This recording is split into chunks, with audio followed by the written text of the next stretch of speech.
చెప్పడానికి గొప్ప అవకాశమును బట్టి మమ్మల్ని దీవించండి, మమ్మల్ని ఆశీర్వదించమని యేసు క్రీస్తు నామమును బట్టి ప్రార్థిస్తున్నాము. ఆమేన్. మన ప్రభు అయిన యేసు క్రీస్తు నామములో మీరందరికీ బాగున్నారా? దేవుని కృపను బట్టి ఆయన కృప ద్వారా మనమంతా క్షేమంగా ఉన్నాం. ఈ గడవడి దినాలలో అంచు దినాలలో మనందరికీ అవసరమైనది దేవుని వాక్యం. వాక్యము నెమ్మదిస్తుంది. వాక్యం వలన సంతోషాన్ని కలుగుతుంది. దేవుని వాక్యమే మనకు నెమ్మదించేది. కాబట్టి మనము దేవుని యొక్క ప్రజలమై ఉన్నాం. దేవుని పిల్లలుగా ఉన్న మనం ఆయన కృప కొరకు ఎదురు చూచేవారమై ఉండాలి. అన్నిటికంటే శ్రేష్టమైనది వెండి బంగారాలు వెళ్ళగలిగిన వస్తువుల కంటే దేవుని వాక్యం చాలా విలువైనది. కాబట్టి దేవుని యొక్క సన్నిధిలో ప్రభువైన యేసు క్రీస్తు వారి ఎదుట ఆయన కృప కొరకు మనం ఎప్పుడు ఎదురు చూడాలి. లోకం దాని ఆశలు గతించిపోతాయి, కానీ దేవుని వాక్యం ఎప్పుడు ఎన్నడూ గతించేది కాదు. బైబిల్ గ్రంథంలో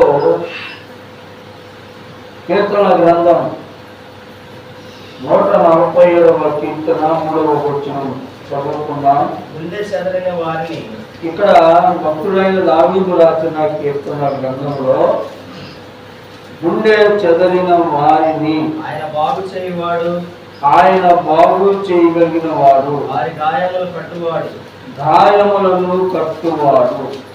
చూడండి, ఇక్కడ బైబిల్ గ్రంథంలో గుండె చెదరిన వారిని ఆయనే బాగు చేసే దేవుడు అంట.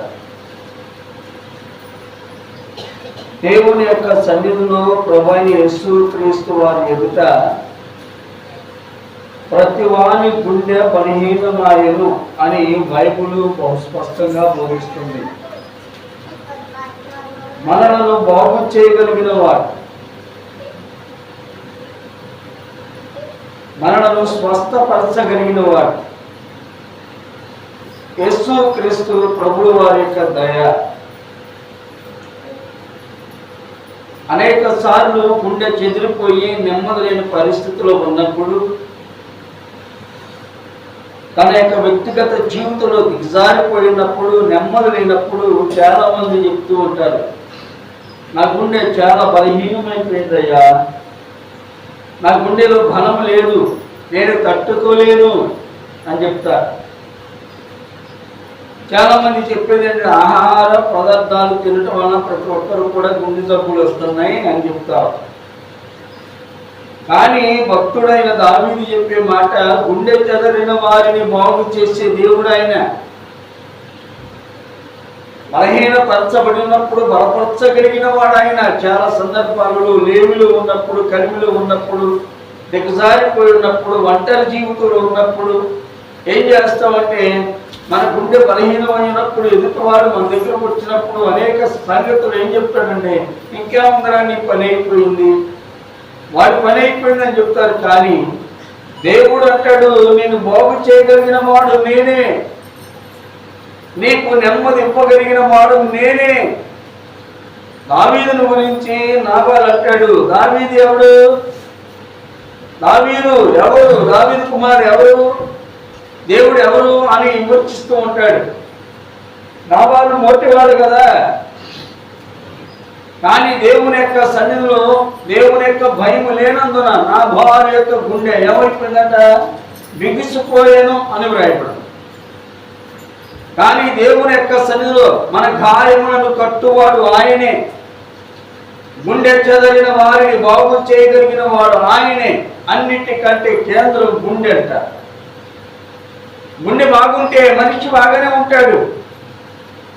గుండెలో పట్టుదల ఉన్నప్పుడు, శక్తి ఉన్నప్పుడు ధైర్యంగా ఉండగలుగుతాడు.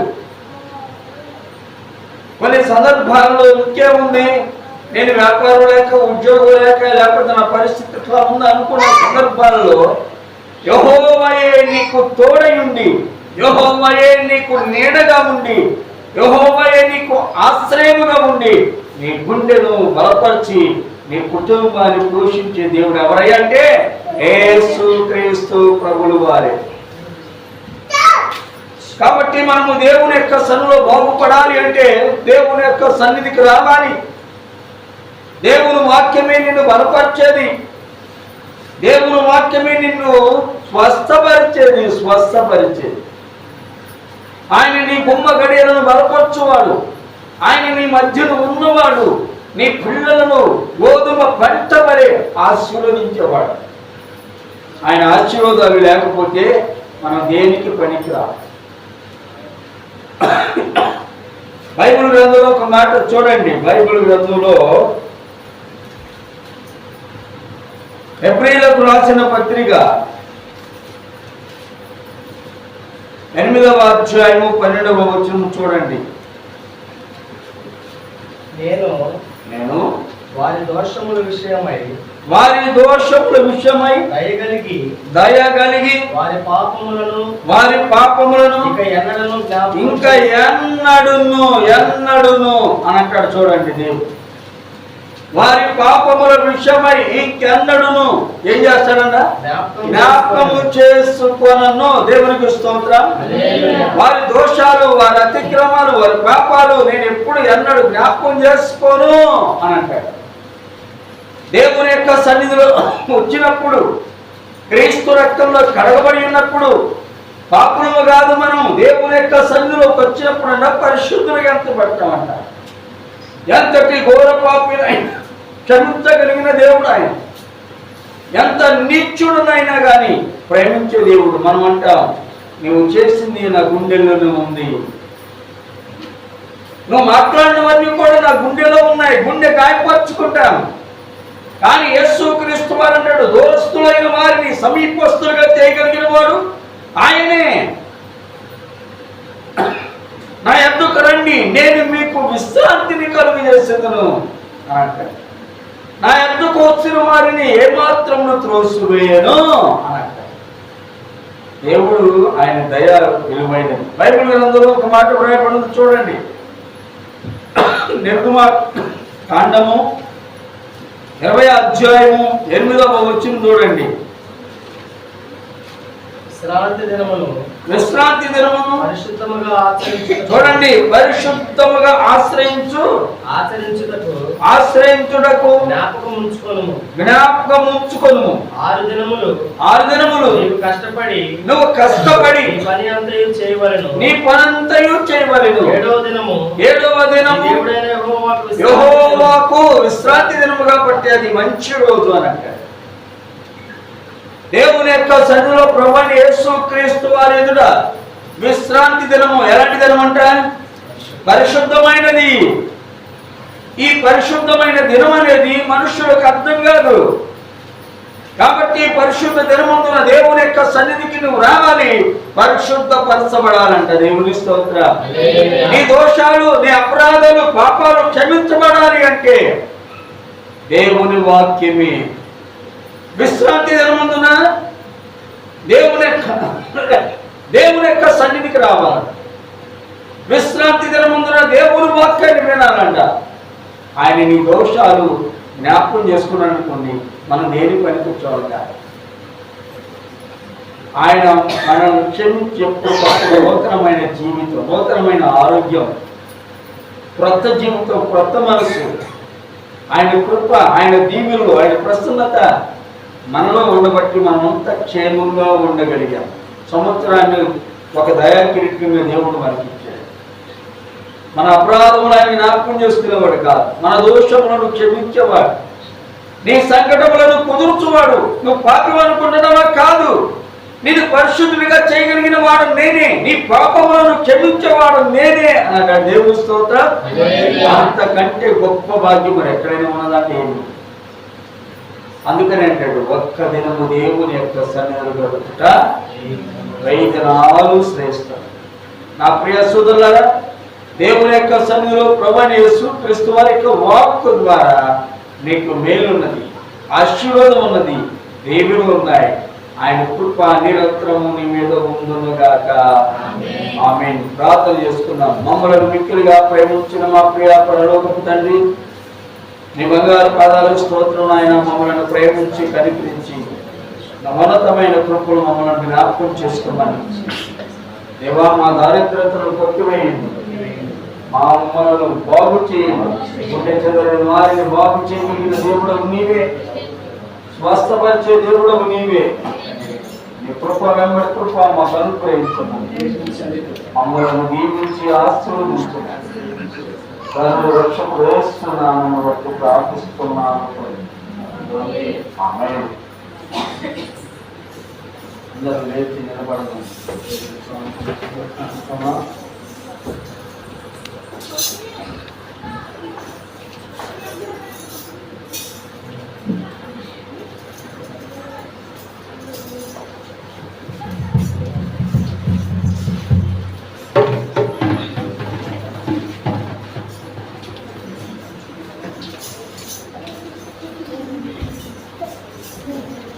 ఎవరు సమీపించలేని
సర్వాధికారి సర్వ సంపదలు కలిగిన మా దేవుడవు నీవే. బిడ్డలను దీవించండి, సంఘాన్ని మీరు ఆశీర్వదించండి, సంఘ సరిహద్దులను విశాలపరచండి. కూడి ఉన్న బిడ్డలందరి మీద వాక్యంతో నింపమని, మాలో ఉన్న సర్వ బలహీనతను విడుదల నీ కృప మా మీద ఉంచండి. వాని కుటుంబాన్ని దీవించండి, కానుకలన్నీ శ్యామ నిమిత్తం వాడబడినట్టు కుటుంబం లేకుండా చేయమని ధనుడు రక్షకుడు యేసుక్రీస్తు నామమును బట్టి ప్రార్థిస్తున్నాను. ఆమేన్. మన తండ్రి అయిన దేవుని ప్రేమ, కుమారుడైన యేసుక్రీస్తు వారి పరిశుద్ధాత్మ యొక్క సహవాసం ఎల్లప్పుడు బిడ్డలకు సదాకాలం తోడై ఉంది. ఆమేన్.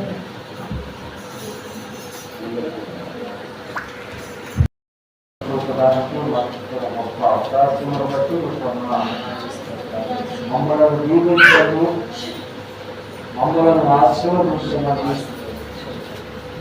యేసుక్రీస్తు నామమును బట్టి ప్రార్థిస్తున్నాను. ఆమేన్. మన ప్రభువైన యేసుక్రీస్తు నామములో మీరందరికీ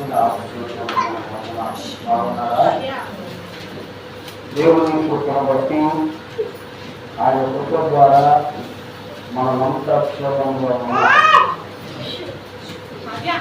ఈ గడవడి దినాలలో, అంచు దినాలలో మనందరికీ అవసరమైనది దేవుని వాక్యం. వాక్యము నెమ్మదిస్తుంది, వాక్యం వలన సంతోషాన్ని కలుగుతుంది. దేవుని వాక్యమే మనకు నెమ్మదించేది. కాబట్టి మనము దేవుని యొక్క ప్రజలమై ఉన్నాం. దేవుని పిల్లలుగా ఉన్న మనం ఆయన కృప కొరకు ఎదురు చూచేవారమై ఉండాలి. అన్నిటికంటే శ్రేష్టమైనది వెండి బంగారాలు వెలగలిగిన వస్తువుల కంటే దేవుని వాక్యం చాలా విలువైనది. కాబట్టి దేవుని యొక్క సన్నిధిలో ప్రభువైన యేసుక్రీస్తు వారి ఎదుట ఆయన కృప కొరకు మనం ఎప్పుడు ఎదురు చూడాలి. లోకం దాని ఆశలు గతించిపోతాయి, కానీ దేవుని వాక్యం ఎప్పుడు ఎన్నడూ గతించేది కాదు. బైబిల్ గ్రంథంలో కీర్తన గ్రంథం 147వ కీర్తన 3వ వచనం చదువుకుందాం. గుండె చెదరిన వారిని, ఇక్కడ భక్తుడైన దావీదు రాసిన కీర్తన గ్రంథంలో గుండె చెదరిన వారిని ఆయన బాగు చేయువాడు, ఆయన బాగు చేయగలిగిన వాడు, వారి గాయాలను కట్టువాడు, గాయములను కట్టువాడు. చూడండి, ఇక్కడ బైబిల్ గ్రంథంలో గుండె చెదరిన వారిని ఆయనే బాగు చేసే దేవుడు అంట. దేవుని యొక్క సన్నిధిలో ప్రభువైన యేసుక్రీస్తు వారి ఎదుట ప్రతి వాని గుండె బలహీనమాయను అని బైబిల్ బహు స్పష్టంగా బోధిస్తుంది. మనలను బాగు చేయగలిగిన వాడు, మనలను స్వస్థపరచగలిగిన వాడు యేసుక్రీస్తు ప్రభువు వారి యొక్క దయ. అనేక సార్లు గుండె చెదిరిపోయి నెమ్మది లేని పరిస్థితిలో ఉన్నప్పుడు, తన యొక్క వ్యక్తిగత జీవితంలో దిగజారిపోయినప్పుడు, నెమ్మది లేనప్పుడు చాలా మంది చెప్తూ ఉంటారు, నా గుండె చాలా బలహీనమైపోయిందయ్యా, నా గుండెలో బలం లేదు, నేను తట్టుకోలేను అని చెప్తారు. చాలా మంది చెప్పేది ఏంటంటే ఆహార పదార్థాలు తినటం వలన ప్రతి ఒక్కరు కూడా గుండె జబ్బులు వస్తున్నాయి అని చెప్తారు. కానీ భక్తుడైన దావీదు చెప్పే మాట, గుండె చెదరిన వారిని బాగు చేసే దేవుడు ఆయన. బలహీనపరచబడినప్పుడు బలపరచగలిగిన వాడు ఆయన. చాలా సందర్భాలలో లేమిలో ఉన్నప్పుడు, కలిమిలో ఉన్నప్పుడు, దిగజారిపోయి ఉన్నప్పుడు, ఒంటరి జీవితంలో ఉన్నప్పుడు ఏం చేస్తామంటే, మన గుండె బలహీనమైనప్పుడు ఎదుటివాడు మన దగ్గరకు వచ్చినప్పుడు అనేక సంగతులు ఏం చెప్తాడంటే, ఇంకేముందరా నీ పని అయిపోయింది, వాడి పని అయిపోయిందని చెప్తారు. కానీ దేవుడు అంటాడు, నేను బాగు చేయగలిగిన వాడు నేనే, నీకు నెమ్మది ఇవ్వగలిగిన వాడు నేనే. దావీదును గురించి నాబాలు అంటాడు, దావీదు ఎవడు, దావీదు ఎవరు, దావీదు కుమారు ఎవరు, దేవుడు ఎవరు అని విమర్శిస్తూ ఉంటాడు. నాబాలు మోటివాడు కదా. కానీ దేవుని యొక్క సన్నిధిలో దేవుని యొక్క భయం లేనందున నా భార్య యొక్క గుండె ఏమైపోయిందంట, బిగిసిపోయాను అని వ్రాయబడు. కానీ దేవుని యొక్క సన్నిధిలో మన గాయములను కట్టువాడు ఆయనే, గుండె చెదరిన వారిని బాగు చేయగలిగిన వాడు ఆయనే. అన్నిటికంటే కేంద్రం గుండె అంట. గుండె బాగుంటే మనిషి బాగానే ఉంటాడు. గుండెలో పట్టుదల ఉన్నప్పుడు, శక్తి ఉన్నప్పుడు ధైర్యంగా ఉండగలుగుతాడు. కొన్ని సందర్భాల్లో ఇంకేముంది, నేను వ్యాపారం లేక, ఉద్యోగం లేక, లేకపోతే నా పరిస్థితి ఇట్లా ఉంది అనుకున్న సందర్భాల్లో యెహోవాయే నీకు తోడై ఉండి, యెహోవాయే నీకు నీడగా ఉండి, యెహోవాయే నీకు ఆశ్రయముగా ఉండి నీ గుండెను బలపరిచి నీ కుటుంబాన్ని పోషించే దేవుడు ఎవరయ్యా అంటే యేసుక్రీస్తు ప్రభువు వారే. కాబట్టి మనము దేవుని యొక్క సన్నిధిలో బాగుపడాలి అంటే దేవుని యొక్క సన్నిధికి రావాలి. దేవుని వాక్యమే నిన్ను బలపరిచేది, దేవుని వాక్యమే నిన్ను స్వస్థపరిచేది. ఆయన నీ గుమ్మ గడియలను బలపరచువాడు, ఆయన నీ మధ్యన ఉన్నవాడు, నీ పిల్లలను గోధుమ పంట వలె ఆశీర్వదించేవాడు. ఆయన ఆశీర్వాదాలు లేకపోతే మనం దేనికి పనికిరాదు. బైబిల్ గ్రంథంలో ఒక మాట చూడండి. బైబిల్ గ్రంథంలో హెబ్రీయులకు రాసిన పత్రిక 8వ అధ్యాయము 12వ వచనం చూడండి. నేను వారి దోషముల విషయమై దయగలిగి వారి పాపములను ఇంకా ఎన్నడును అని అంటాడు. చూడండి, దేవుడు వారి పాపముల విషయమై ఇంకెన్నడును ఏం చేస్తాడంట? జ్ఞాపకము చేసుకొనను. దేవునికి స్తోత్రం. వారి దోషాలు, వారి అతిక్రమాలు, వారి పాపాలు నేను ఎప్పుడు ఎన్నడు జ్ఞాపకం చేసుకోను అని అంటాడు. దేవుని యొక్క సన్నిధిలో వచ్చినప్పుడు, క్రీస్తు రక్తంలో కడగబడి ఉన్నప్పుడు, పాపము కాదు, మనం దేవుని యొక్క సన్నిధిలోకి వచ్చినప్పుడు పరిశుద్ధులుగా ఎంత పడతామంట. ఎంతటి ఘోర పాపినైనా క్షమించగలిగిన దేవుడు ఆయన. ఎంత నీచుడునైనా కానీ ప్రేమించే దేవుడు. మనం అంటాం, నువ్వు చేసింది నా గుండెల్లోనే ఉంది, నువ్వు మాట్లాడినవన్నీ కూడా నా గుండెలో ఉన్నాయి, గుండె గాయపరుచుకుంటాను. కానీ యేసుక్రీస్తు వారు అంటాడు, దూరస్తులైన వారిని సమీపస్తులుగా చేయగలిగిన వాడు ఆయనే. నా యొద్దకు రండి, నేను మీకు విశ్రాంతిని కలుగజేసేదను అంటాడు. నా యొద్దకు వచ్చిన వారిని ఏమాత్రమును త్రోసివేయను అంటాడు. దేవుడు ఆయన దయ విలువైనది. బైబిల్ గ్రంథంలో ఒక మాట వ్రాయబడింది చూడండి. నిర్గమకాండము 20వ అధ్యాయము 8వ వచనం చూడండి. విశ్రాంతి దినమును చూడండి, పరిశుద్ధముగా ఆశ్రయించుటకు జ్ఞాపకం ఉంచుకొనుము. 6 దినములు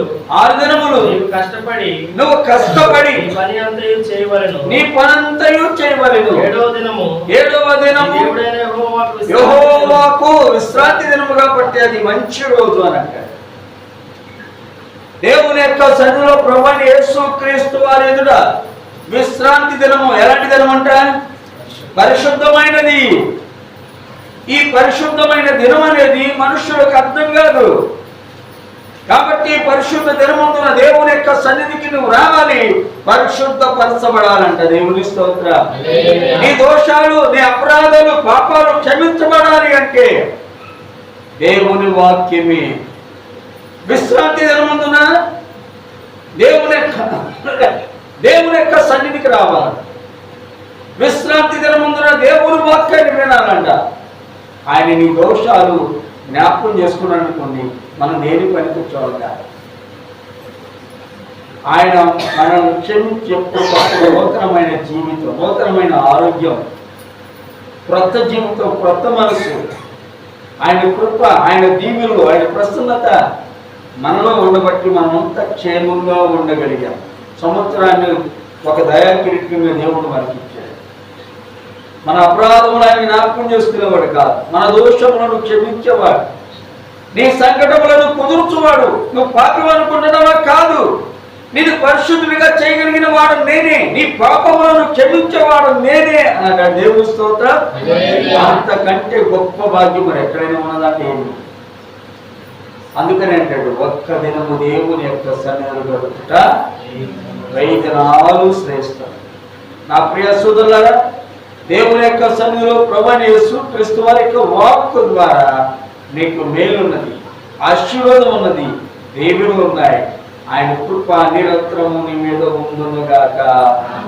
ఆమేన్. ప్రార్థన చేసుకున్నాం. మమ్మల్ని మిక్కిలిగా ప్రేమించిన మా ప్రియ పరలోకపు తండ్రి, నీ బంగారు పాదాలకు స్తోత్రం. ఆయన మమ్మల్ని ప్రేమించి కనికరించి ఉన్నతమైన కృపలు మమ్మల్ని జ్ఞాపకం చేసుకోమని దేవా, మా దారిద్రతను కొట్టివేయండి, మా అమ్మలను బాగు చేయండి, గుండె చెదరని వారిని బాగు చేయగలిగిన దేవుడవు నీవే, స్వస్థపరిచే దేవుడవు నీవే. నీ కృప వెంబడి కృప మాకు అనుగ్రహించమని మమ్మల్ని దీవించి ఆశీర్వదించమని సర్వ రక్షకుడు యేసునామమున బట్టి ప్రార్థిస్తున్నాము. ఆమేన్. అందరూ లేచి నిలబడదాం.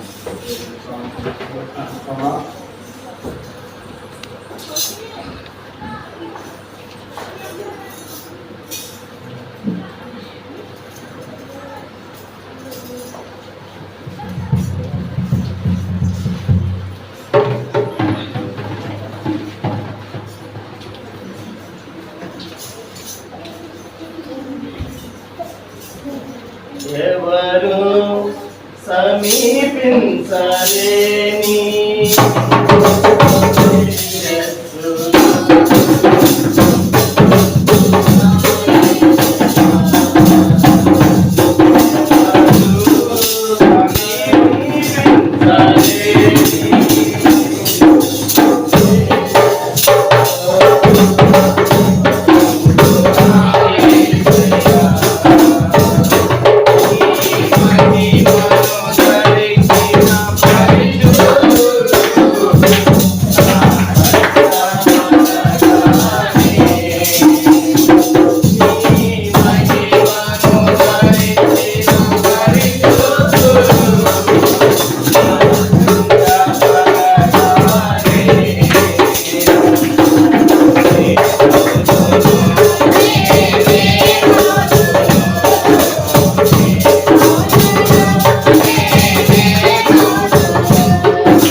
సర్వోన్నతుడా, సర్వాధికారి, సర్వ సంపదలు కలిగిన మా దేవుడవు నీవే. బిడ్డలను దీవించండి, సంఘాన్ని మీరు ఆశీర్వదించండి, సంఘ సరిహద్దులను విశాలపరచండి. గుడి ఉన్న బిడ్డలందరి మీద వాక్యంతో నింపమని, మాలో ఉన్న సర్వ బలహీనతను విడుదల నీ కృప మా మీద ఉంచండి. వాని కుటుంబాన్ని దీవించండి, కానుకలన్నీ శ్యామని ముట్టు వాడబడినట్టు కుటుంబం లేకుండా చేయమని ధనుడు రక్షకుడు యేసు క్రీస్తు నామమును బట్టి ప్రార్థిస్తున్నాను. ఆమేన్. మన తండ్రి అయిన దేవుని ప్రేమ, కుమారుడైన యేసు క్రీస్తు వారి పరిశుద్ధాత్మ యొక్క సహవాసం ఎల్లప్పుడు బిడ్డలకు సదాకాలం తోడై ఉంది. ఆమేన్.